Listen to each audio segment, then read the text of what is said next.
tal? ¿Cómo están, queridos amigos televidentes? Un placer estar nuevamente en sus pantallas.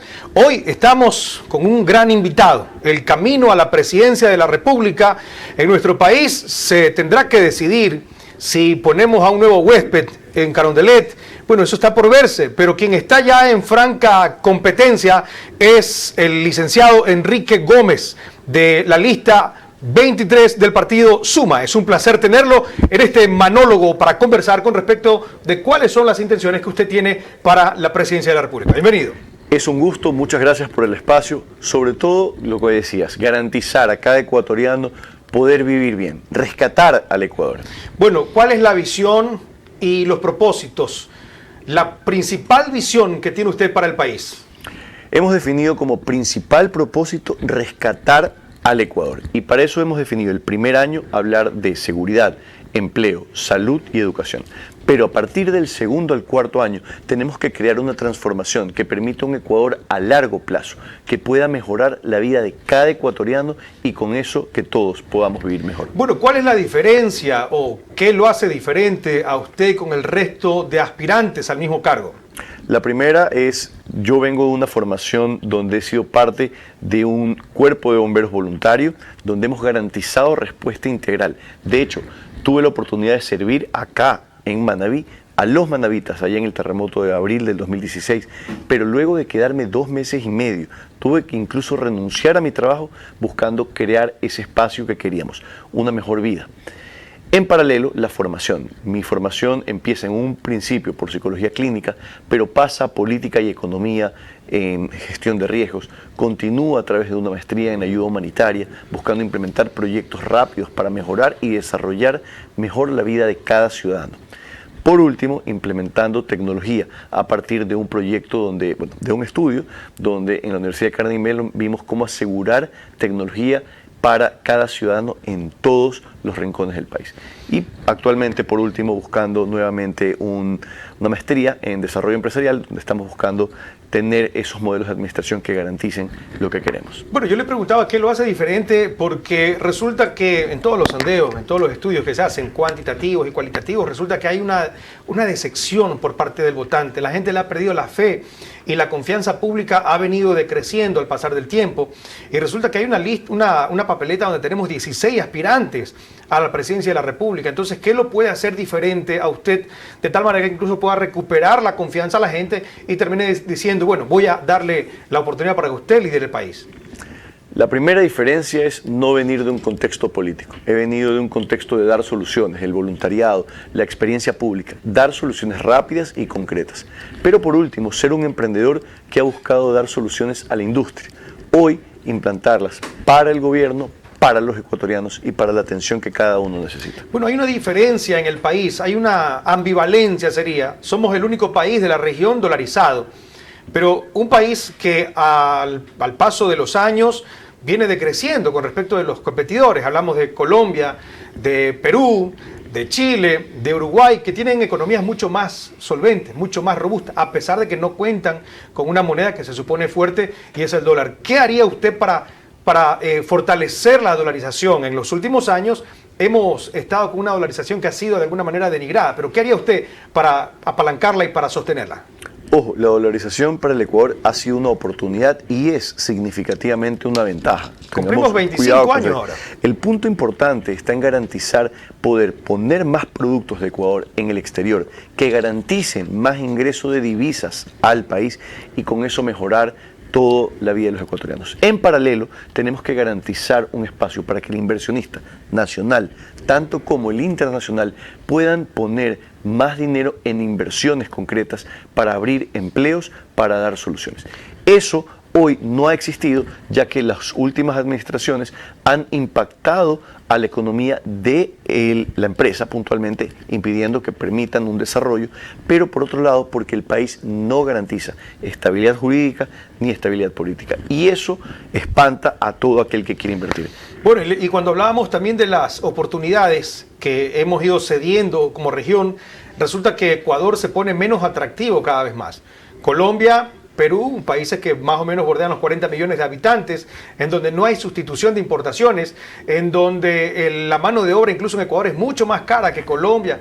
que Perú resulta que no es tan atractivo, sobre todo porque nosotros tenemos el impuesto del ISD, que basta con que usted ingrese dólares al Ecuador, sabe que para sacarlos tiene que pagar un porcentaje. Pero sabes que esa es una mentira que nos cuentan. ¿Ya? Si un inversionista extranjero pone dinero en Ecuador, a la hora de retirar su capital no paga impuestos a salida de divisas. Eso es una mentira y no es así. Eso tenemos que revisarlo bien. ¿Qué es lo que pasa? Ecuador tiene una diferencia que no tienen estos otros países. Ecuador no garantiza a la empresa que viene la seguridad jurídica, así como la seguridad y estabilidad política. Si una empresa extranjera quiere poner dinero en Ecuador y dice, para evitar entrar en la justicia ecuatoriana, quiero tener una mediación, un arbitraje en el exterior, esto tiene que pasar por un proceso de permiso de la Procuraduría General del Estado y esto normalmente no se suele conceder. Basada en esa premisa, ellos dicen, yo no tengo garantías para que mi capital sea retornado. Pero no es por el impuesto de salida de divisas, es por esta no garantía, no seguridad de poder recuperar su dinero. A diferencia de Perú, a diferencia de Colombia, que a pesar de los gobiernos y a pesar de las diferencias políticas e ideológicas que tengan, ellos garantizan que el inversionista va a recuperar su capital y esto ha invitado a que inviertan cada vez más. En Perú, la inversión extranjera equivale al 7%, en Colombia está alrededor del 6.6% del Producto Interno Bruto, cuando en Ecuador está por debajo de 0.5%. Usted entonces sostendría el impuesto a la salida de divisas. Particularmente yo no lo entiendo mucho el tributo. Sé que es una forma de que el Estado pueda recabar dinero para sostener su economía, pero se supone que si tenemos un impuesto a salida de divisas es cuando nosotros mismos estamos produciendo una moneda. Pero en una economía que necesitamos que entre la moneda, ¿esto no podría ser también algo que genera una especie de cerco? A ver, cuando estructuraste la problemática, la salida de divisas es para evitar que el ecuatoriano, los ecuatorianos o las empresas ecuatorianas compren productos en el exterior que podrían ser generados dentro del Ecuador. Esto, ahora, no tener productos, te genera un análisis, una suerte de cambio que tienes que hacer. Y en ese momento no empata directamente con las empresas o con los inversionistas extranjeros al que hacías referencia. O sea, ¿están exentos, dice usted, los inversionistas extranjeros de pagar el impuesto a la salida de divisas? Sí. ¿Ya? Aquel extranjero que quiera venir a Ecuador durante nuestra administración va a tener puertas abiertas, va a tener la garantía de que invirtiendo en el Ecuador, invirtiendo en los ecuatorianos y en el producto ecuatoriano que tenemos para exportar mucho y garantizar mucho, tenemos que abrir esas puertas. Bueno, esa es una gran noticia. En todo caso, esa es una de las medidas que usted tomará para aumentar el crecimiento económico. ¿Qué otra medida tomará? Porque usted sabe que el país, por ejemplo, ahorita en el 2025 enfrenta un déficit de una deuda de 10.000 millones de dólares. En el 2024 estuvimos por los 8.000 millones de dólares, sabiendo que este nuevo gobierno no contará incluso con el impuesto a la renta, porque ese ya se pagó adelantado, se pagó mensualizado, y ese recurso no será parte del presupuesto de ahora del 2025. ¿Qué hará usted para mejorar el crecimiento económico y la economía básicamente del país? La economía no crece por el Estado. La economía crece con los emprendedores, con los empresarios. Tenemos que asegurar que los emprendedores, que los empresarios puedan tener más recursos. Y para ello tenemos que hacer que la política pública permita que se exista y extienda cada uno de estos puntos. En el Ecuador tenemos una pesca, particularmente acá en Manabí tenemos la provincia pesquera por excelencia, tenemos que fortalecer esa industria, tenemos que fortalecer el agro, tenemos que poner agua, tenemos que garantizar semillas de alta calidad, tenemos que garantizar que puedan tener modelos para implementar rápido los productos y que no tengan un solo ciclo al año, sino que podamos tener 2, incluso hasta 3 ciclos. Con esto empatamos la parte de la minería y del petróleo. La minería sola puede generar 500.000 empleos según el análisis que se ha hecho. Para llegar a este punto tenemos que abrir el catastro y tenemos que abrir oportunidades que permitan a los ecuatorianos vivir mejor. Bueno, en el tema del agro, usted bien lo ha citado, y durante mucho tiempo hemos escuchado que siempre se dice hay que volver la mirada al agro, hay que despetrolizar al Ecuador y utilizar en lo que somos fuertes, que es la riqueza agrícola que tenemos. Pero sin embargo, volviendo a la región, tenemos menor producción que Colombia y que Perú, sumándole que en el Ecuador hay un monopolio de los que venden pesticidas, fungicidas, que resulta mucho más caro producir en el sector agrícola en Ecuador con respecto de Perú y de Colombia. Y sumado también a los tratados de libre comercio que Ecuador no tiene. Durante mucho tiempo se habló del bobo aperturismo.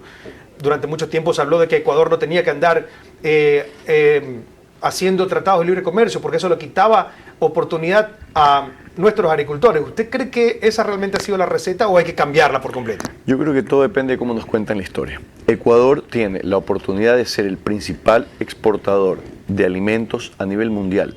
Ecuador tiene, y esto es algo que tenemos objetivos números, ha hecho una medición de la crisis alimentaria mundial. Ecuador puede exportar, está exportando hoy a Corea. Corea compra el 97% de sus alimentos. Tiene ya firmado un tratado de libre comercio con el Ecuador y solamente falta el visto bueno final de la Asamblea. Eso deberíamos considerar urgente, prioritario, para garantizar esa empleabilidad y ese desarrollo que como país buscamos. Bueno, ya se firmó con China, tengo entendido. Con Corea, no sé qué pasa. Con Costa Rica también se habló. Entonces, bueno, ojalá, si usted es el presidente de la República, que se pueda cristalizar todas estas metas y que de alguna manera tengamos mejores oportunidades en el sistema agrícola. Me llamaba la atención que justamente de los ingresos no petroleros, son como 10.000, 11.000 millones de dólares que ingresan, solamente hay un grupo de 4 productos, que está el camarón, el banano, está las flores y me parece que es el atún. Entonces, en un grupo pequeño, en el que cuáles son las características de esto, que son riqueza natural que las tenemos, no han sido explotadas. Ojalá que si usted llega a ser presidente, se pueda diversificar y ampliar también la oportunidad para que otros productos estén en ese pilar. ¿Cómo plantea usted impulsar la generación de empleo? En el Ecuador la población económicamente activa es de 9 millones de ecuatorianos, pero 5 millones no tienen empleo pleno, mientras que el Estado apenas puede proveer de 800.000 empleos y el sector privado provee de 3.2 millones de empleos. Esos 5 millones que no tienen un empleo pleno, ¿qué posibilidad tendrán con usted? Tienen posibilidades en 2 vías. La primera, con la empresa fortalecida, que va a necesitar mayor mano de obra y capacidad para poder atender esos requerimientos, pero por otro lado, creando emprendimientos que atiendan a esas empresas. Y este es un modelo que ya ha funcionado en otras partes. La empresa grande necesita subcontratar muchos procesos. Esos procesos pueden ser atendidos por el emprendedor que viene y dice: yo tengo una solución específica para ese problema. Del otro lado, tenemos que definir ese país a largo plazo, un Ecuador que sabe lo que quiere y que sabe cómo va a llegar. Para ello, tenemos que evitar esto que ha pasado, de que llega un gobierno y dice todo lo anterior está mal y a partir de ahora vamos a ser diferentes, y se refunda cada 4 años, ya que esto no permite que las empresas puedan tener continuidad en sus inversiones a largo plazo. Esto es una oportunidad que la vamos a tomar nosotros para guiar al Ecuador, pero sobre todo a los ecuatorianos, hacia ese destino que queremos. Bueno, ¿no cree usted también que el Ecuador necesita democratizar el emprendimiento? Porque no hay diferencia cuando un corporizado, para citar a Tun Isabel, o qué sé yo, la Fabril, ellos tienen o pueden destinar un capital semilla, que incluso para ver su retorno primero hacen penetración de mercado, pero ellos tienen la posibilidad de esperar 1 o 2 años para tener el retorno. Pero una persona común que hace un préstamo, un pyme de 10.000, 15.000 dólares, al siguiente mes tiene que pagar el arriendo, tiene que pagar proveedores, tiene que pagar la señorita que trabaja, tiene que pagar los servicios básicos e incluso tiene que parar la olla de su cocina. Y el banco no le espera, máximo le da 3 meses de gracias. Entonces resulta que para una persona que quiere emprender en nuestro país es mucho más complicado, y si se atrasa con las cuotas del banco, automáticamente va a caer en una cartera castigada, ya no es sujeto de crédito, y es por eso que lamentablemente la mayor parte del segmento que emprende le va mal. Entonces no deberíamos de pensar en democratizar el emprendimiento, incluso empezar con créditos que sean diferentes a los comunes. Se ha planteado en nuestra estrategia garantizar créditos a bajo interés, sobre todo para estimular, pero acompañando a cada emprendedor para que las soluciones sean concretas y que a través de ellas puedan generar empleo, ganancias y retorno hacia todo. Bueno, los bancos, lamentablemente, mire cómo 12 bancos en el país ganan promedio cerca de 600 millones anuales. 12 bancos, y cada vez ellos son los que mayores ganancias representan, tanto así que hasta pusieron presidente, usted lo sabe. Pero ¿cómo hacer para que esta historia cambie completamente? Yo sé que Basilea 1, 2 y 3 es la receta de los bancos en el país, Los bancos no ponen presidente, pone la gente Pero- confía en lo que se les propone, pero y financian lo que tenemos que campañas. hacer es, no, lo que hacemos que hacer es que los ecuatorianos seamos quienes lideremos las oportunidades. Pero Cuando financian hablamos de campañas. rescatar al Ecuador, no sé qué campaña financiarán, al menos la nuestra no, nuestro enfoque es Bueno, el garantizar señor al Lazo Ecuador. era de la banca, era representante de la banca. Él es banquero, Claro. ese es su trabajo, pero bueno, eso Por eso es... el sector bancario puso a un presidente. A eso me refería. No, bueno, ¿Ya? es cuestionable, es más o menos como Es decir... como decir que, por ejemplo, el Es sector como decir que el laboral Ecuador pone ponga en candidatos, pues al final de cuentas todos los candidatos tienen que representar al pueblo ecuatoriano, que es lo que buscamos. todos para ser presidente tienen que ser ecuatorianos, de hecho, pero me parece que usted no quiere aceptar que efectivamente Lazo era del sector de la banca. Es como decir que Lula es del sector de los obreros, su partido incluso de los obreros. Entonces, pero bueno, yo sé que usted no es banquero ni nada de eso. Usted es psicólogo. Pero ¿cómo hacer para que la balanza se equilibre? Porque, por ejemplo, si usted cae en cartera castigada con el banco y usted paga, tiene que esperar 3 años para rehabilitarse. Entonces hay mucha desigualdad con respecto de la oportunidad, y el tema principal que abordamos ahorita es el tema del emprendimiento y mejorar la capacidad de producción del país. Pero hay reglas que lamentablemente son como una especie de grilletes, que son los que alguien tiene que tomar el toro por los cuernos y tiene que enfrentarlo. No lo digo yo, lo dice toda la gente que incluso diariamente llama a las radios y se queja por las tasas. Por ejemplo, las tasas que nosotros manejamos en el país son supremamente mayores con respecto de otros países, pero parece que los bancos son intocables en nuestro país. Bueno, en mi caso, los emprendimientos, yo soy un emprendedor, tengo 3 emprendimientos, no, cuando decías 10.000, 15.000 dólares, nosotros empezamos con significativamente mucho menos, y cada ecuatoriano va a tener esa oportunidad. Si ha encontrado una solución, un problema, vamos a abrir la puerta para que puedan presentar esa solución, venderla, monetizar, ganar, dar empleo. Lo que queremos en Ecuador es un Ecuador diferente, un Ecuador que pueda dar oportunidades para cada ecuatoriano. Bueno, vamos al tema de salud, al tema de educación, primeramente. En el tema de educación, cerca de 190.000 graduados de los colegios, pero en espacio encontramos que hay cerca de 110.000, 120.000 espacios para esos estudiantes. Ya se abordó que el tema del examen era como una especie de tamiz para dar oportunidad solamente al espacio que tiene nuestro país. Usted se compromete en ampliar la cobertura para que los jóvenes puedan acceder al sistema de educación superior. ¿Y cómo lo puede hacer? El modelo de la educación tiene que cambiar. No todos tienen que ser profesionales, existen las oportunidades de ser profesionales técnicos que les garantizan un empleo, una oportunidad que puedan tener un trabajo a partir del cual garanticen comida para sus familias. Del otro lado, tendremos que definir cuál es la tasa de crecimiento de la población y cómo se atiende adecuadamente para que cada ecuatoriano tenga la oportunidad de elegir capacitarse de un modelo u de otro. Bueno, ¿qué visión tiene usted con respecto de las doctrinas económicas? ¿Usted cree en una economía de mercado o en una economía con mercado? ¿Y cuál es la diferencia? A ver, yo en lo personal creo en una economía de mercado, pero yo no voy a decidir a partir de lo que yo pienso, sino a partir de lo que el Ecuador necesita.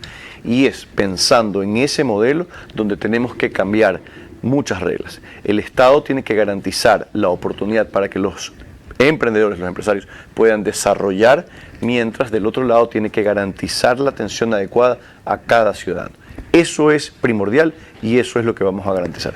Muy bien, se pone interesante esta conversación con nuestro invitado del día de hoy. Hablamos del candidato a la presidencia por la lista 23, Suma, Enrique Gómez, que está representando al partido de nuestro coterráneo que encabeza la lista de asambleístas nacionales. Hablo de Guillermo Celi, y quien encabeza también la lista de asambleístas en el distrito Centro Sur. Hablo de Natalie Navarro, la abogada Jocelyn Navarro, que también muy pronto estará con nosotros en este programa. Vamos a una pausa, no se mueva, no respire, que ya regresamos.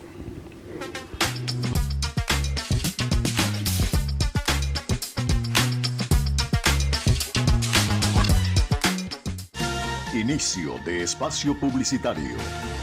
Espacio publicitario. Estás en Escándalo TV.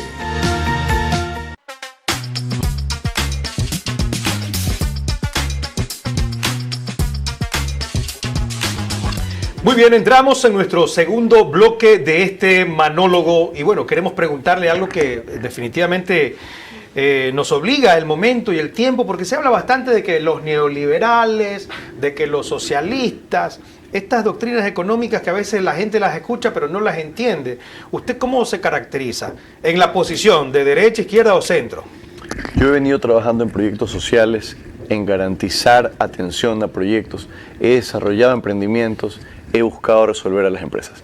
Yo creo que hay que ser prácticos, tenemos que resolver lo que el Ecuador necesite. Eso es la premisa, efectivamente. Ok, ¿qué soluciones inmediatas tiene para fortalecer el sistema de salud pública y garantizar atención de calidad para los ciudadanos? Nosotros hemos planteado tener 8.000 puntos de acceso a telemedicina. Por cada dólar que se invierte en prevención de salud, podemos ahorrar hasta $25.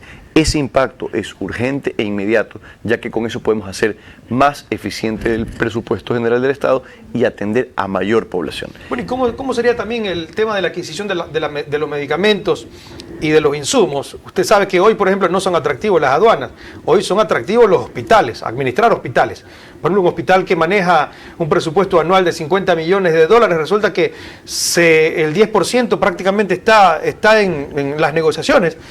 Y esto hace que incluso a veces hasta las bodegas se incendian solitas cuando se les va a hacer una auditoría. ¿Cómo usted parará toda esta corrupción que ha crecido y que le quita oportunidades al acceso a las personas que necesitan la salud pública?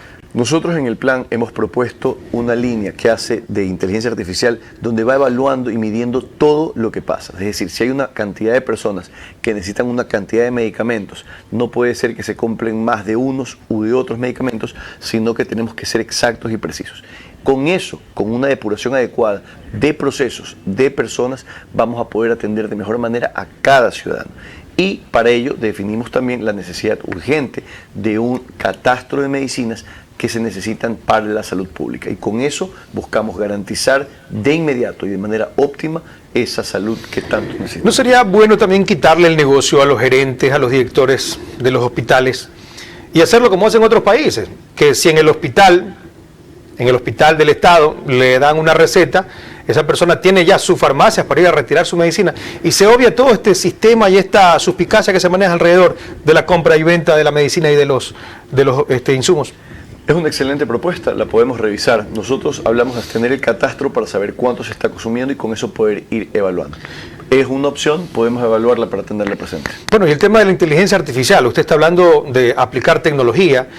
En nuestro país hay una ley incluso de generar justamente toda esta data, el acceso también a la información, pero me parece que nos hemos quedado un tanto relegados. Hoy hay información cruzada, hay información en línea, la cédula, la licencia, pero con respecto de la contratación pública, que es donde ha habido bastante problema, ¿no debería de ser más accesible para todo el ciudadano de tal manera que todos puedan hacer una especie de veeduría?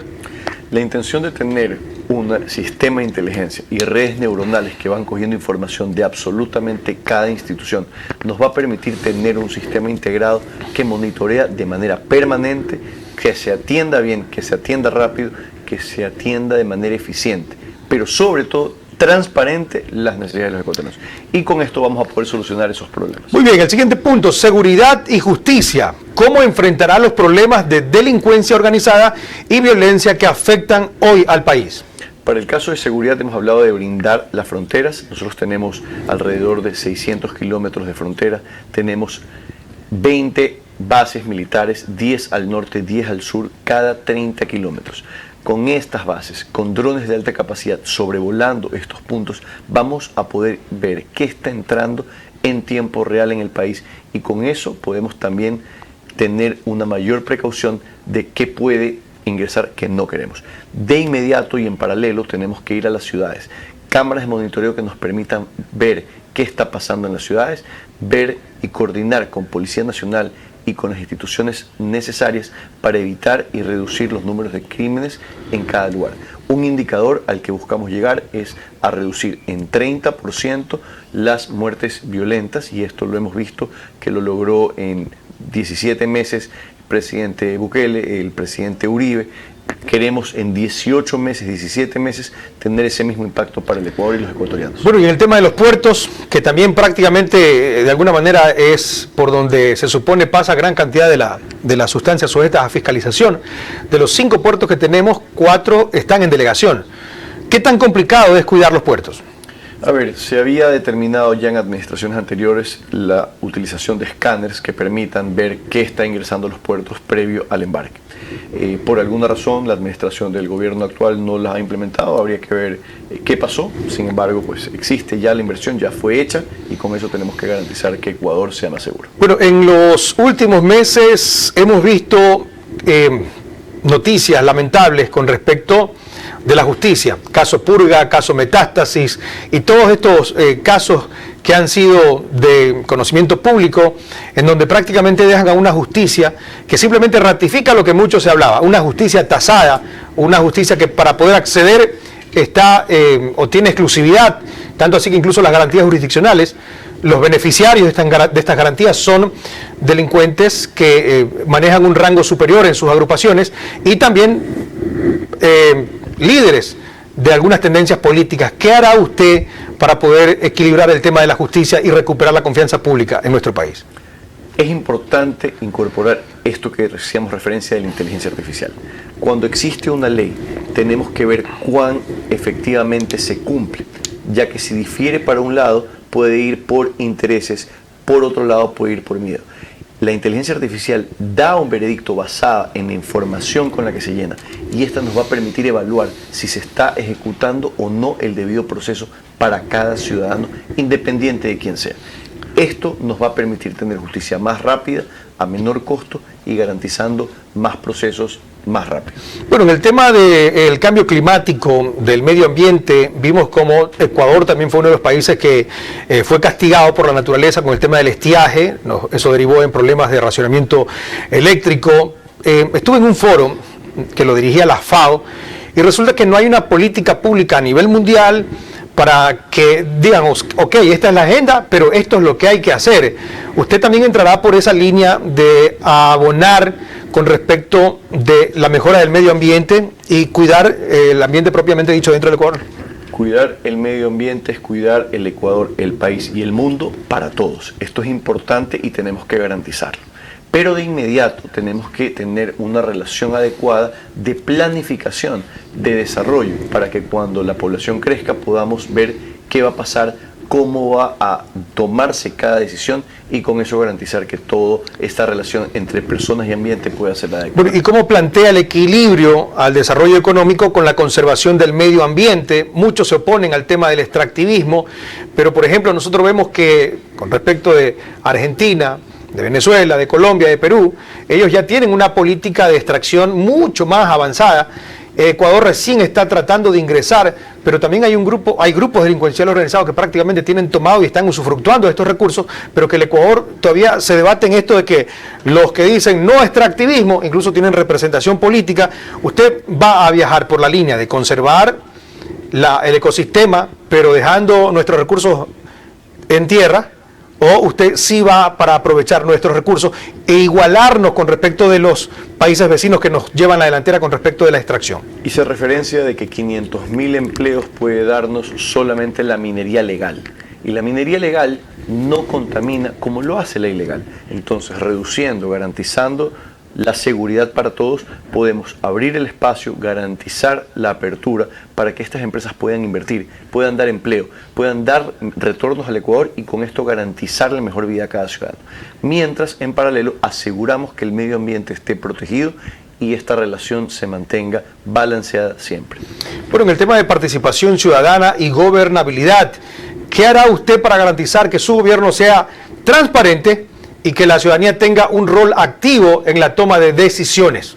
Cuando hablamos de inteligencia artificial, nuevamente podemos evaluar qué está pasando, cómo está pasando. Primero, garantizamos transparencia. Segundo, abrimos espacios para que todo ecuatoriano pueda ser parte de este proceso.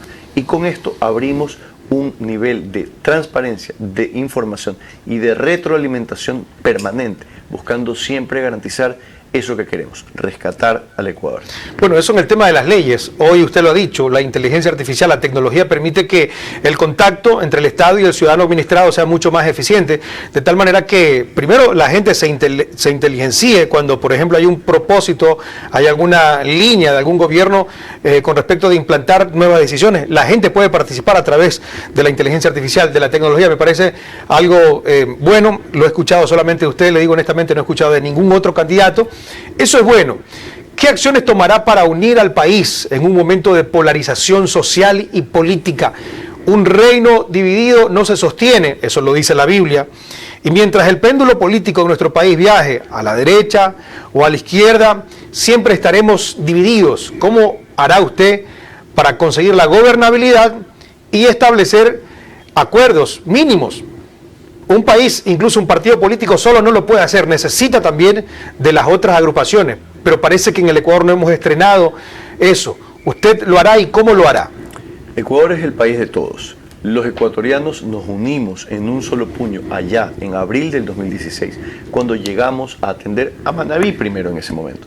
Y la invitación hoy es que todo político se una para rescatar al Ecuador, para cambiar estas circunstancias que hoy nos atañen, nos comprometen a ese cambio real que queremos. Cuando existan puntos de vista diferentes, tenemos que acoplar todo para garantizar lo necesario, la atención al ciudadano. Muy bien, en sus propuestas concretas, las más importantes que cree usted son las que van a motivar a la gente que le dé la votación. ¿Cuál cree usted que es la más importante o las más importantes? Cuando hacemos referencia a la seguridad, tenemos ese punto donde vamos a cerrar las fronteras para que no ingresen quienes no deban ingresar.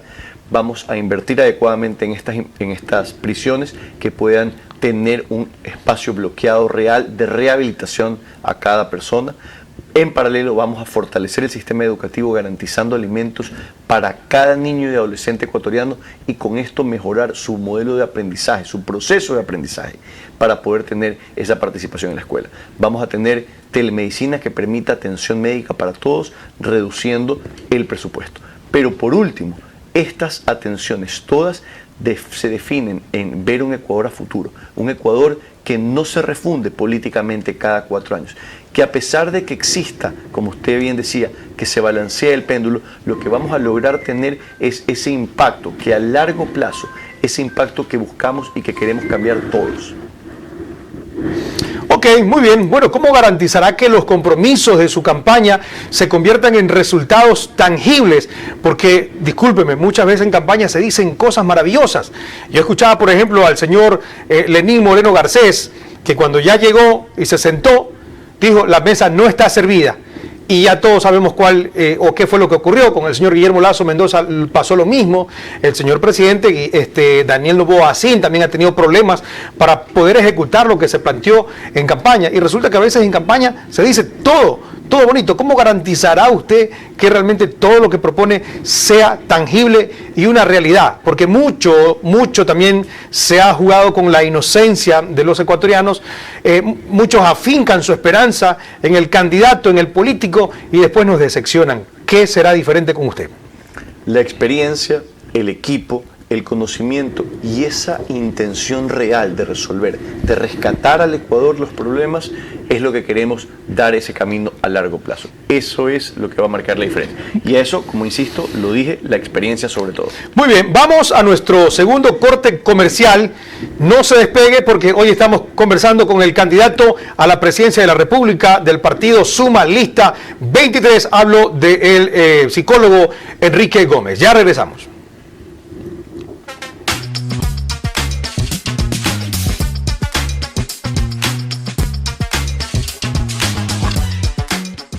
Inicio de espacio publicitario. Fin de espacio publicitario. Estás en Escándalo TV.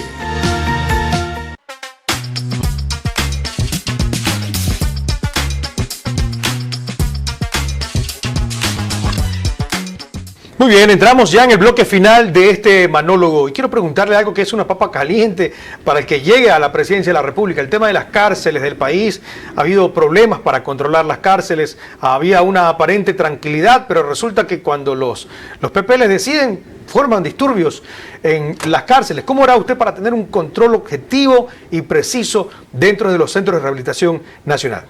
Nosotros tenemos dentro del modelo 2 propuestas. La primera tiene que ver con la construcción de 2 nuevos centros de rehabilitación, estos de alta seguridad, uno cerca de Quito, uno cerca de Guayaquil, donde podemos tener 3.000 personas en cada uno.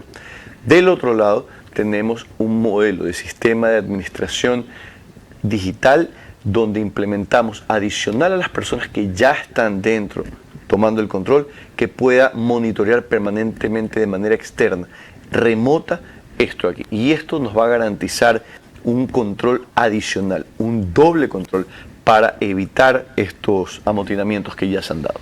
Muy bien, bueno, ¿cuál es su mensaje en la parte final?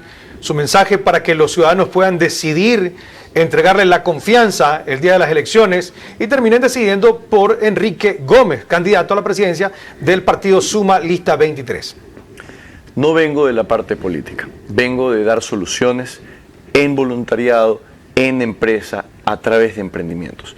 Damos soluciones de manera permanente con un equipo de trabajo hoy de todo el país. Tenemos personas de Manabí, tenemos personas de cada región y queremos rescatar al Ecuador. Con ustedes podemos hacerlo, porque sobre todo no somos ni un cartón ni un ladrón, somos la solución. Muy bien, muchísimas gracias a nuestro invitado Enrique Gómez. Quiero darle la mano, felicitarlo, póngame la toma abierta, por favor, póngame la toma abierta.